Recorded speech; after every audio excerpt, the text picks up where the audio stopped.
A 78-year-old woman vanishes from her own home in the middle of the night. No forced entry, no random target. Someone who knew exactly where she lived, exactly when to come, and exactly how to make her disappear. The FBI has returned to her son-in-law's home 5 separate times.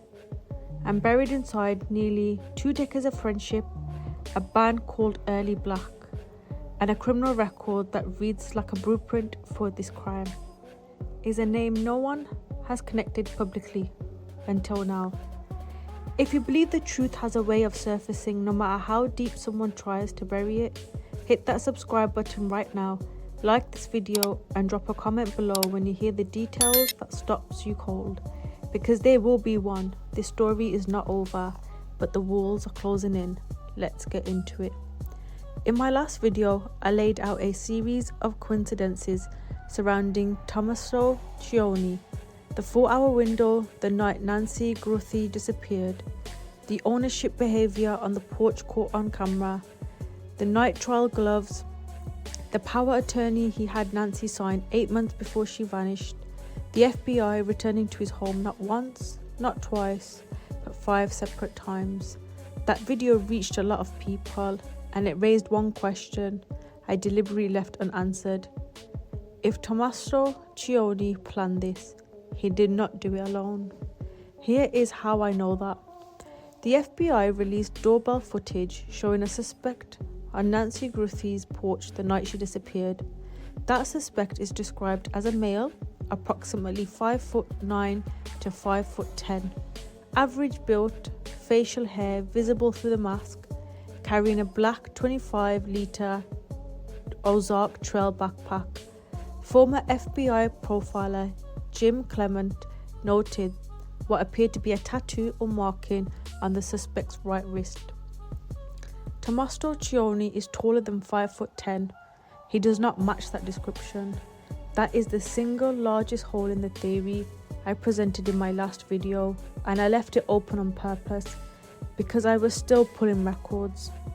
I have now been through the Prima County court system, property filings, band archives, social media accounts dating back to 2007, and what I found is a name that keeps appearing next to Thomas Cioni's, a name attached to felony convictions for burglary, robbery, theft, and embezzlement. A man who lives in the Tucson area minutes from Nancy Gruthy's home. A man who fits the physical description the FBI released to the public. This video is about that man. His name is Dominic Aaron Lee Evans, and his connection to this case goes deeper than anything that has been reported anywhere else. It starts of all places with a Craigslist advert. In April of 2007, 3 men in Tucson, Arizona, found each other through the most ordinary channels imaginable. Dominic Evans, a drummer, responded to a musician's wanted post on Craigslist. Guitarist Walter Gonzalez Jr. was running the ad, and Tommaso Cioni, who had immigrated from Tucson, Italy, just the week before, saw a listing in the Tucson Weekly and answered it. 3 strangers, 1 band. They called it Early Black. Indie post-punk, shoegaze, grunge influences, the kind of music that fills small venues in college towns and builds loyal local following without ever quite crossing over to something larger. Dominic handled drums, Tommaso played bass and sang, Gonzalez played guitar and contributed vocals. They recorded the debut album at Love Island Studios in Tucson and released it in 2010 to positive local reviews. They played Tucson, Phoenix, Flagstaff. They had something real, even if it stayed small. The name of that debut album is Life, Love, Love, Murder. I want to be careful here. Band names, albums with dark language all the time. It is a creative choice, not a confession. Taken in isolation, that title means nothing. But we are not taking it into isolation. We are sitting with it in the context of a missing 78-year-old woman, an investigation with 2 separate DNA profiles, 5 FBI visits to a son-in-law's home, and the man who played drums on that record now being scrutinised as a potential accomplice in her disappearance. In that context, the title does not sit the way it did in 2010. You do not need me to tell you what, you can feel it yourselves. But what matters far more than the album title is what the band represents. A nearly 2-decade friendship between Tommaso Cioni and Dominic Evans. Think about what that actually means. They did not grow up together. They were not childhood friends reconnecting over nostalgia. They were complete strangers who found each other through classified ads and built a relationship through rehearsals, recording sessions, and late-night playing shows across Arizona. By the time Nancy Guthrie disappeared in January of 2026, Tommaso and Dominic had known each other for 19 years. 19 years is not a casual acquaintance. That is not someone you nod to at a party. 19 years is the kind of relationship where you know a person's financial situation, their habits, their pressure points, their capabilities. You know what they're willing to do. You know what they need. You know what they fear, and critically, you know what you can ask of them that you could never ask of anyone else. In a case where investigators are actively pursuing the theory that the man on Nancy Guthrie's porch did not act alone, 19 years of trust between two men is not background information, it is infrastructure. There is more than one layer to this timeline that matters enormously. Tommaso married Annie Guthrie in September of 2006, 1 year before Early Black was formed. That means for the entire 19-year duration of his friendship with Dominic Evans, Tommaso has been a member of the Guthrie family. Every conversation they had, every show they played, every late night they shared, all of it happened while Tommaso was Annie Guthrie's husband and Nancy Guthrie's son-in-law. Dominic Evans would have known about this family, not because he was running surveillance, because that is simply what happens when you have genuine close to someone for 2 decades. Their life becomes yours, their home becomes familiar, their family members become names and faces you know by heart. He would have known about the house in the Catalina foothills. He would have known the layout, the neighborhood, the routines, not from a map, from 19 years of friendship with a man who lived nearby.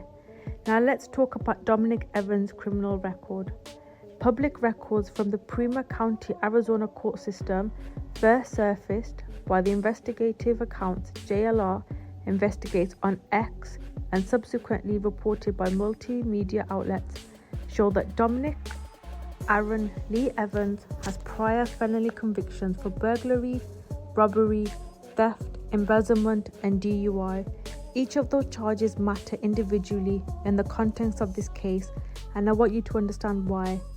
Burglary in Arizona is defined as entering or remaining unlawfully in a structure with the intent to commit a felony or theft inside. Not smashing windows, not making noise, entering quietly with intent and knowing what you came for.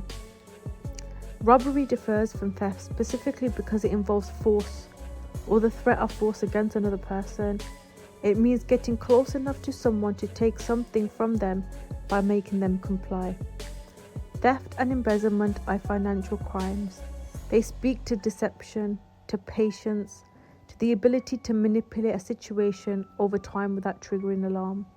Now picture the man on Nancy Guthrie's porch, someone who entered a home in the middle of the night, someone who confronted an elderly woman and physically removed her from her residence, someone who wore a mask and discount tactical gear and carried a backpack and left almost no trace. This is not an impulse crime that requires someone who had been inside a home illegally before, someone who has used physical presence to control another person before, someone who understands how to execute without leaving obvious evidence. In my last video, I introduced the theory of 2 roles in this crime, an architect and an operative. The architect plans, the operative executes. If Tommaso Cioni is the architect, the man with motive, with financial access, with power of attorney already signed, then the question is simple. Who in his closest circle has the criminal history, the physical profile, the capability and 19 years of trust to be the operative? Dominic Evans is the first name that answers every part of that question. And then there is the forensic evidence. Investigators have confirmed 2 separate DNA profiles recovered in connection with this case. One from a glove found approximately 2 miles from Nancy Guthie's home, and one from biological evidence recovered inside the residence itself. The sheriff confirmed those 2 profiles do not match each other. 2 profiles, 2 people right there in the physical evidence. Authorities are pursuing DNA analysis, the same methodical that identified the Golden State Killer after decades. That technique does not require a direct database match. It works through partial family connections, building outwards until it lands on a name. It was a broken cold case that seemed unbreakable, and it will work here. Cell tower data from January 23rd and February 1st are also under analysis. If 2 people executed this together, their phones were likely traveling similar corridors on that night. That data exists, it has been preserved, and the pattern, if it is there, will be visible. Ransom-style communications were also sent to media outlets following the disappearance. Language analysts reviewing those communications noted phrasing that suggests involvement of more than one person. The word choices, the structure, the framing, multiple analysts have flagged it. 2 DNA profiles, communication suggesting multiple authors, a physical description that does not match the primary suspect, and 1 man with 19 years of access, the right criminal history, the right physical profile, and the right proximity to the victim's home. Nancy Guthie is still missing as of today. The reward for information leading to her safe return stands at $200,000, and somewhere in the evidence chain is a database, in a cell tower log, in the DNA recovered from that glove on the side of a Tucson road. The answer already exists. It's only a matter of time before it surfaces. The people who planned this believed they were invisible. They believed the layers of distance, the years of separation, the carefully worn gloves, the discount gear, the mask, that all of it would be enough. But